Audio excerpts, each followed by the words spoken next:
پاکستان کی قومی بچت میں پیسے جمع کیے ہیں فکس پرافٹ، مجھے اس کی تفصیل کا کوئی پتہ نہیں۔ بہتر یہی ہے کہ وہاں کے مفتیان کرام سے پوچھو جن کو پتہ ہو کہ یہ فکس ڈپازٹ کیا ہے، کس چیز کا ڈپازٹ ہے، اور اس ڈپازٹ کو بینک کس کام میں استعمال کرے گا۔ مثلا میں نے شیئر خرید لیا کمپنی کا، پتہ لگا کہ وہ شیئر تو اس کمپنی کا ہے جو شراب بیچتی ہے، پھر میرا پیسہ کہاں لا رہا؟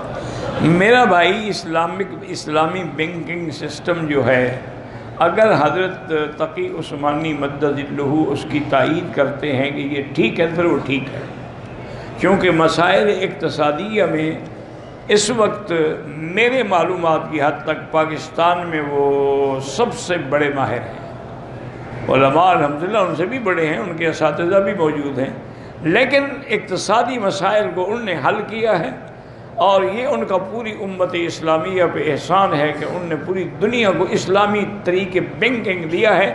اب کافر ملک بھی اسلامی بینکنگ پہ آ رہے ہیں۔ 25 بینک ہیں ملٹی نیشنل کمپنیوں کے، وہ اب اسلامی طریقے سے چلا رہے ہیں۔ وہ کہتے ہیں اس میں فائدہ زیادہ ہے، مجھے پتہ نہیں تھا۔